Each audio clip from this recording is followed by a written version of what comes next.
What up, what up, what up? Welcome back to Lockdown Universe, home of the bizarre, peculiar, and unheard of stories of UFO legend and paranormal lore. Welcome back, welcome back. Happy to be back. Hopefully, you guys are doing awesome, taking care of yourselves, having a lovely day, as always. I hope that everything goes your way today. So, today we're going to talk about a really interesting story and an interview with Terrance Howard on the Joe Rogan podcast. Now, Terrance Howard, I'll give you a little bit of background about him, and then I'll tell you why we're talking about him, because he's talking about some stuff that's going to change the world, possibly, and why this guy is a very hidden intellectual talent, and why he may have been kind of put to the side in Hollywood as well as in the world in general. But he talks about UFOs. He talks about many patents that he's created that have been stolen from him. He talks about how he created an entirely brand new periodic table. This periodic table is beautiful, and it has everything to do with how the elements, he still uses the same elements, but how they interact with each other is based on light and octaves. Each element can be a different octave of each other, so we're going to get into that too. So there's a lot. I mean, this interview was like 3 hours long. There's a lot to it. Most people don't have 3 hours to just sit down and listen to a podcast, so I want to kind of condense it down and tell you the important and interesting parts, and then we'll go from there. So if you don't know who Terrance Howard is, or maybe you've heard the name but you don't remember who he is, he's an actor. He's 55 now. He's out of Chicago, and he's been in a lot of movies that you probably recognize. Iron Man being the biggest one, probably, where he played Tony Stark's friend, and he was a military member, Colonel James Rhodes, in the 2008 first Iron Man. He was in Hustle and Flow, which was a great movie. He was in, what was that one? Crash, one of my favorite films. He was great in that, and I mean, just so many others. So anyway, of course, he was in Empire. I think a lot of people have watched that. I didn't get a chance, but it's really interesting because this dude comes across as a very chill, relaxed, kind of just like a Willie Nelson, like smoking weed kind of type guy, but super, highly, highly, highly intelligent. And I always kind of felt that from his movies and how he portrayed himself in the movies. But when he went on the Joe Rogan podcast, he really unleashed a huge bomb on a lot of people's minds. I'm going to tell you about 5 really interesting things right off the bat that happened in the podcast, and I'm going to tell you, we're going to go in depth a little bit more. So here's the story. A lot of people think that he basically went off the deep end. He basically lost his mind. Okay, there's probably 50% of the people that are out there saying he lost his mind, and I don't think that's the case. I think that he did a really good job of explaining he basically gave a whole bunch of different scientific postulates and theories, ranging from 1 × 1 = 2 to an entirely brand new periodic table, which actually makes sense. And then talking about how he remembered being born and being inside of his mother, and just all kinds of wild stuff. So let's get into it. So this is off of Mediaite.com. They talk about the 5 most intense portions of the Joe Rogan and Terrance Howard podcast. So one of the most interesting things is he talks about how companies took his virtual reality technology that he was creating and used it for their own. He actually claims to be the godfather of artificial reality, or the augmented reality, and then virtual reality. He stated that he made dozens of patents going all the way back to before 2010. The entire AR and VR world was built off of my first patent that was abandoned. Well, if you can't abandon it, right? I guess if you have the patent, you have the patent. The interesting thing about patents are that you can provide a working theory. You don't have to provide a working model. So you can create a theory, put it together, put it on paper, and then send it into the patent office, and they'll basically put it on the patent. But it doesn't necessarily mean that it works, right? Because you haven't developed it yet. So he's stating that they stole that from him. Here, let me play you a quick little clip here. Let's see if this plays. First, pop on that. So you're going to look over to, you'll see my name, inventor, Terrance Deshaun Howard. Worldwide application, and let's just read the abstract just so they don't. System and method for merging virtual reality and reality. Scroll it so I can see it. To provide an enhanced sensory experience. A system and method of merging virtual reality sensory detail from a... Okay, so he's basically saying he created or augmented reality and virtual reality. The second one has to do with him being an Iron Man and going to bat for Robert Downey Jr., who the studio did not want.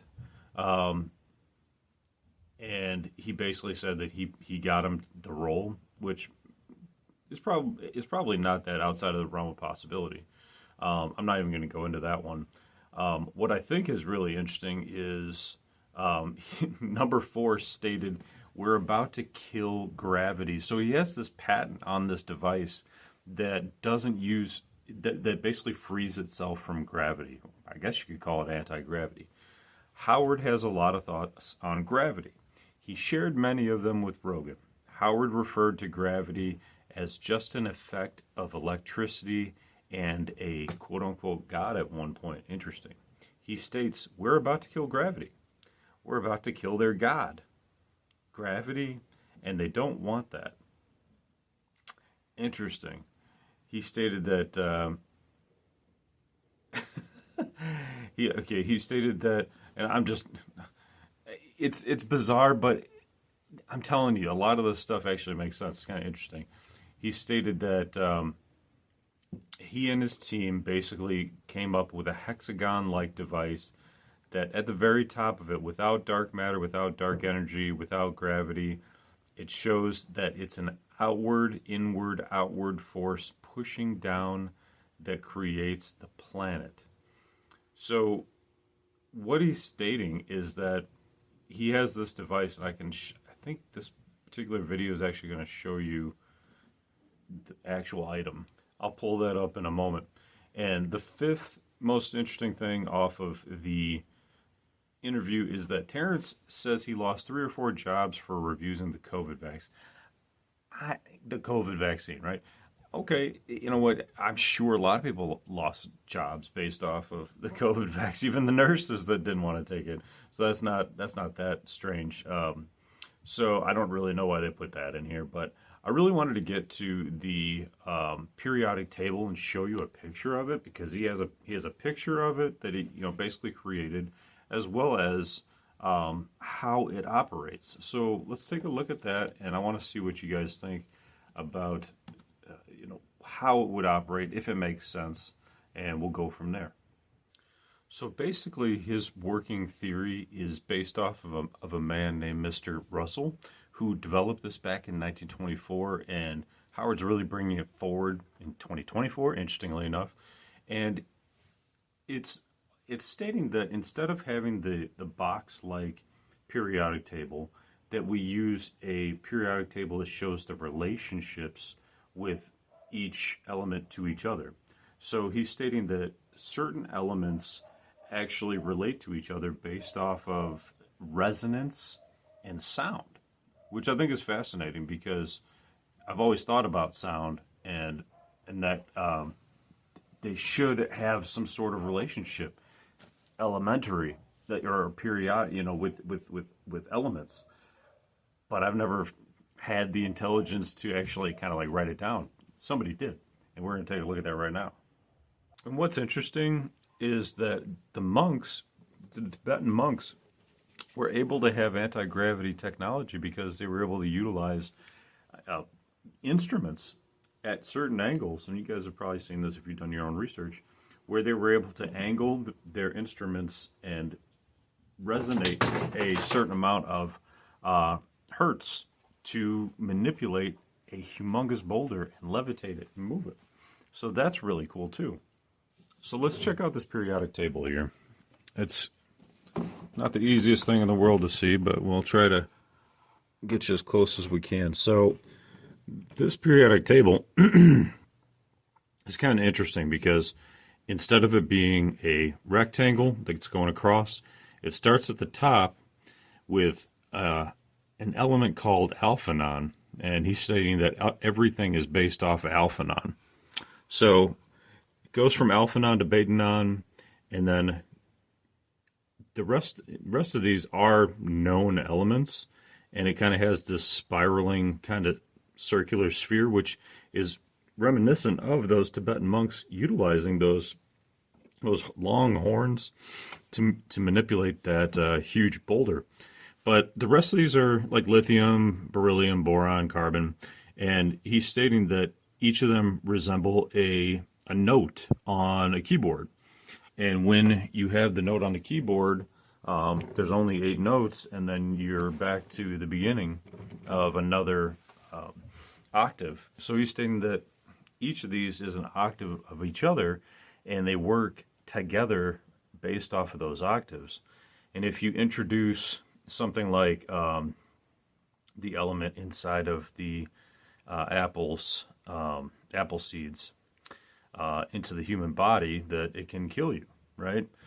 Because it's not part of the octave of the human being. So this is not just Terrance Howard, but this is actually a Mr. Russell from back in 1924 that developed this. But if you look to the side here real quick, I'm just going to show you this again. It starts off very small as a periodic table, and then it goes larger and larger in blocks, back and forth, till it becomes a huge block towards the end. And all of these have the elements that we know, and there's even more elements. So, and Terrance is really well spoken on this. I mean, this dude has done his damn research and his due diligence. I think it's definitely feasible. Let's take a look at another article that talks about, what his interests and his research has found.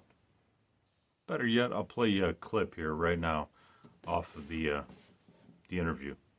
My intention was to rebuild the periodic table, build a new periodic table, because the stuff I had learned in college, I went to school for chemical engineering the first year over at Pratt. And they, at the time, I think it was like 108 elements. And I told the teacher, the professor, about the relationship between hydrogen on the spectrometer and carbon and silicon and cobalt. And I was like, it's the same exact color, same tone, just doubled in each octave. And he was like, no, each element is the same element and it will always be that element. And I was like, you don't see the relationship. So I left school and I was going to spend 40 years rebuilding the periodic table. And I found out that Walter Russell had already did that. And he did it based upon the natural curvature of everything. And when you say rebuild the periodic table, what do you mean specifically? Well, the way the periodic table is laid out, the periodic table they have now, Let's see. it looks like a Pull up box. an image of it. It looks like a straight box. Mm-hmm. And they don't show the relationship that between every element, there's two All right, here's the periodic table. You'll see hydrogen sitting all the way over there by itself, but they don't show that hydrogen has the same tone as carbon. What do you mean by tone? Same tone, same key of E. Same key of E. 40.5 hertz. The next one would be like 81 hertz. You go to silicon, it will double up and would be 162 hertz. You'll go to cobalt, and it'll be 324 hertz. It's, in that base, if you were to take the angles of incidence or the tones that they create, their color, like you can turn color back into sound based upon, it's the same wavelength, it's just twice as long or much longer. So all you have to do is keep dividing light by 2. Keep that up, Jimmy. You keep dividing light by 2, and you'll ultimately get back to the audible sound of it, because there was a relationship between light and color, sound and tone, matter and shape. I put, I sent over Walter Russell's. I was trying to get to that. That's what... Yeah, it's Walter Russell's periodic table that he put together. See, and that's what they're talking about. I just want to bring this up real quick, and then we'll get back to it. They're talking about exactly how the aliens are putting together their ships. They're using sound and tone in space, which has been discovered by our own scientists to be the perfect laboratory to build a ship. You have no gravity. You simply use tones, and when you use tones to shape material, you can get any shape you want. You think about those boxes where they put the sand on top of the boxes. They play a tone or a music through it, or even like boxes of water where they place tones or frequencies through it. They make geometric shapes, and that's exactly kind of the same scenario here he's talking about, but he's even talking about it one step further, how tones can even create colors. So tones can create colors, shapes have a direct relationship to matter, and tones together. So it's really, really fascinating. But anyway, check out this periodic table. He's going to explain a little bit more. Now you would compare that to what we Mendeleev's periodic table. You'll compare Walter Russell's to it, and you'll see something completely different. It's unwinding. Whoa. It's unwinding. And you see there's a relationship that hydrogen... So you had figured this out at a young age? I had already seen this. This was all inside of that palace.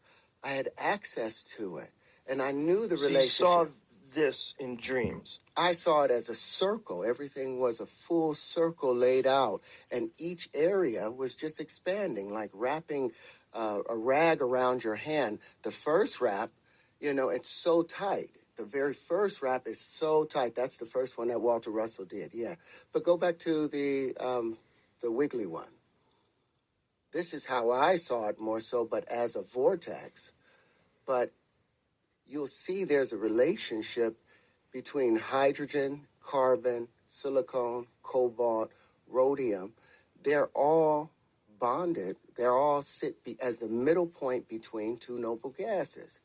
So those things don't really exist. It's only one substance. Now, the problem is the first thing that we're able to perceive is hydrogen. That's the first visible element, because before it is too dense for us to perceive it. You understand what I'm saying? Okay. But as you reach into the next octave, the carbon octave, and they call that a bisexual tone, because the carbon has two tones to it. It has a negative side and a positive side. The part where lithium behaves, lithium is contractive. Beryllium is contractive. Boron is contractive. But the moment you get to carbon, you balance it out. It gets to a perfect balance of plus and minus 4. So it's a double tone. Then nitrogen is minus 3,1, minus 3. Oxygen is minus 2. Fluorine is minus 1. Now, the balance of this, all of those are mates. Fluorine and lithium naturally mate. If you have lithium bonded with any other element, the moment that fluorine is introduced, it will break all bonds violently so it can bond with fluorine. Same thing with beryllium and oxygen. That's why it said, and what they've tried to keep from us, if you want to break water into its component parts of hydrogen and oxygen, all you have to do is introduce beryllium or the sound of beryllium. And oxygen will violently break away from any other thing, even hydrogen, to bond with that beryllium. Now, see what's interesting there? I mean, if you can't keep up, that's okay, because I can't even keep up with everything he's talking about. But what's interesting is he's talking about how to split water, right? He's trying to split water, and that's how we get these water engines that they don't want us to have. You're splitting the water so you can get the hydrogen out of it. beryllium is one of the elements that they've I think it was MIT. They developed a car that could run on beryllium for 100 years, a small amount of beryllium. But I think it was like beryllium was too expensive or something like that. Something was too expensive, and they said, "Oh, we can't do that." Probably, one of these car companies knocked them out. So, if what he's saying is right, and he's able to prove it, and he's able to show that we can manipulate different elements with sound, and make it scientifically provable so that we can utilize it in the real world, it's going to change everything. I'm going to let him finish up this clip, and then we'll get to the next part here. And now you can have it just with the frequency of it. And since the hydrogen is smaller, hydrogen that waveform, you can send that up into one tube, the oxygen into another tube, right, without using electrolysis, without using heat. It was just through frequency. And the proof of it, if you go back up just a little bit higher, we know the relationship between sodium and chlorine. They're equal and opposite mates. If you get out of the pool and you got chlorine and you're itching from the chlorine, all you have to do is get some real salt and rub that on your skin, and it'll turn right into an oil. It naturally neutralizes each other. So everything has an equal and opposite mate. The lithium becomes sodium in the next octave, doubles the same exact tone, just doubled and wider. The sodium becomes potassium in the next octave, widens up. The reason that arsenic kills us is because our DNA has nitrogen and it has phosphorus in it, because nitrogen unwinds into the next octave right after silicon and becomes phosphorus. Our DNA has both of those in there, but it's going by tone. So the moment arsenic, which sits as a -3 on the next octave, the moment arsenic is introduced, the body thinks that, oh, this is my thing that I need. And it tries to wrap itself around the arsenic, but it causes the DNA to unravel because it's 4 times as large as that nitrogen was. It's like like I said, if you wrap the rag around your hand, the first wrap, really tight. You can't get much out of it. Second wrap, damn near can't see the difference of it. Third one, you start seeing hydrogen. The fourth wrap, you see carbon. So he really goes deep on this, and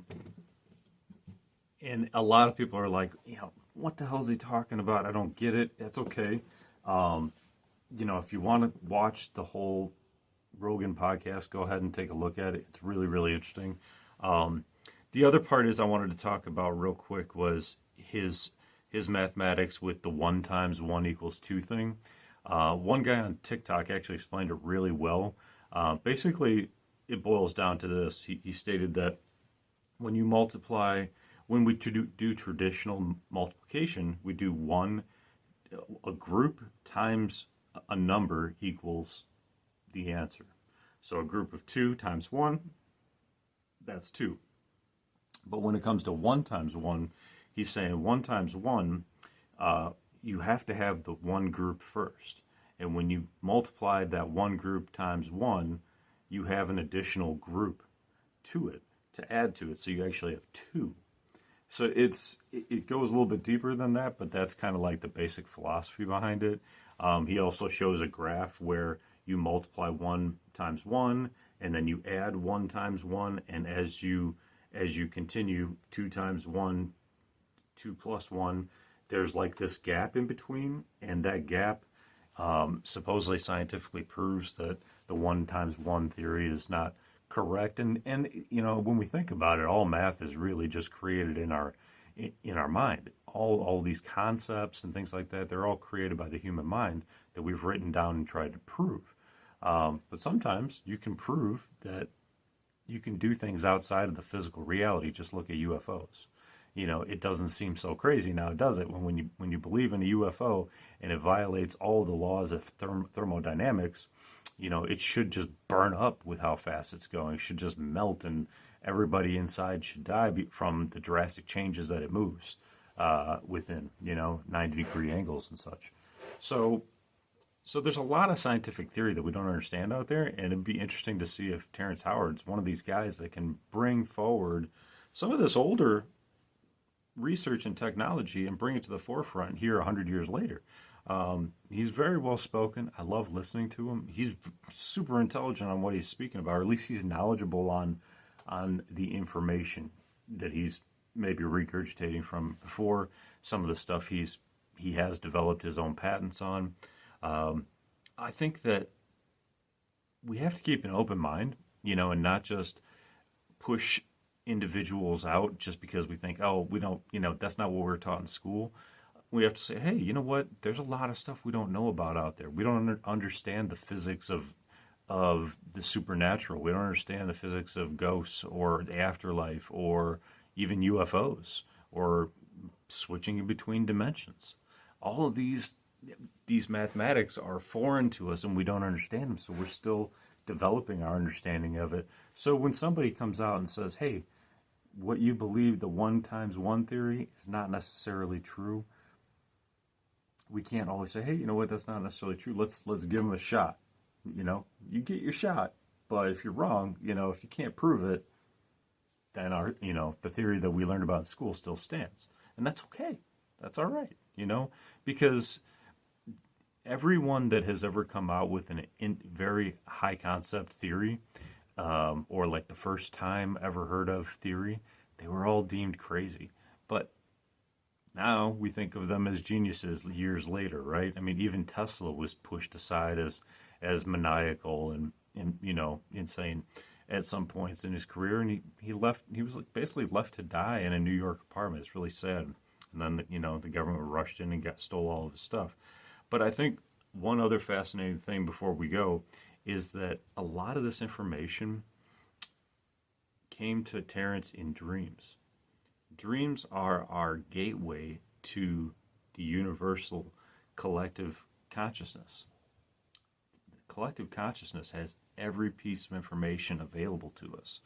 So people who are able to dream deeply are able to access this information. People that have predictive dreams, it came from the collective unconscious or the collective consciousness. You were able to get to a wavelength of sleep. Remember, we're talking about wavelengths, we're talking about colors, we're talking about sound. You were able to get to the wavelength of your brain and you were able to tap in. You were able to get that internet connection to the correct collective consciousness on the right frequency and gather all that information. The tough thing is, some people like me, who are on, you might be taking certain medications for blood pressure, you might be taking certain medications for certain things, and medical or psychiatric or, whatever the case is. When you take medications, sometimes it blocks your ability to dream or dream the way you used to dream. So it's kind of tough because, sometimes you can't tap in anymore. Some medications that they've given for me for medical, just totally wiped out, certain dreams that I basically used to have, like really deep dreams into the collective consciousness that I was able to gather predictive dreams all the time. I knew what was going to happen the next day. I was like, I dreamed about this last night.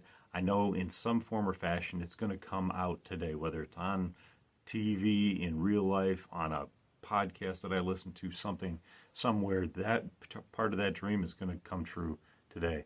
And it wasn't from me searching it out. It was just naturally occurring. So I think what Terrance has is a lot of information from the collective consciousness. He's gathered it. He's written it down. He's gathered it from other individuals as well. Published it. He's been able to present it clearly. He's been able to speak on it very well to universities and schools. He's not just like some rambling guy on Joe Rogan's podcast. He also goes to universities. He answers questions with students. He postulates. He puts together hypotheses. They talk about these hypotheses together. They work together on these hypotheses and try to make things work together. So when you think about, oh, this is just some rambling guy. No, if you do the research, you'll see. You can go on YouTube and pull up him at like different universities talking about this with students. It's out there. So we have to think about the great minds that are out in our world that we have to tap into. Just when you think you've got nothing left to learn, somebody comes out of the woodwork with some new information and we can tap into it. We just have to be open and receptive to it. I think there's a lot to be learned about with this periodic table that I am not a scientist. I'm nowhere near a scientist. I didn't go to school for it. But he did. He went to school for science and chemistry. That was his thing. So yeah, he is an actor, but he went to school for that. Just kind of like Dolph Lundgren. He has like a master's in all this science and, I don't know, microbiology and stuff like that. Dude's actually a genius. Who would have thought? Drago would have been a genius, right? It's from Rocky.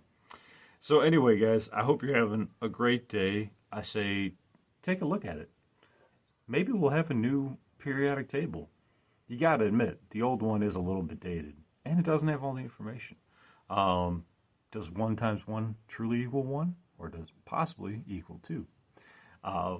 So let's keep an open mind. Let's look at it. Let's do some investigation and find out what the truth is. Anyway, take care of yourselves, guys. I love you. Feel free to check out Rogan's podcast. It's like 3.5 hours long. Lots of info in there. Pretty cool stuff. I'm a huge fan. All the information is his. Yeah. Take care of yourselves physically, spiritually, and emotionally. Remember, right? Just like in the periodic table, we all have, positrons and negatrons and megatrons. Electrons, neutrons, and electrons, neutrons. Like I said, I didn't go to chemistry. But I know we have electrons, and the electrons are important because they bond and unbond certain elements to us. So stay positive with your electrons, I guess. Anyway, guys, keep following through on your hobbies and goals and dreams, and as always, continue to question the universe around you, just like Terrance Howard is. Until next time, guys, take care. Lockdown Universe out. Peace.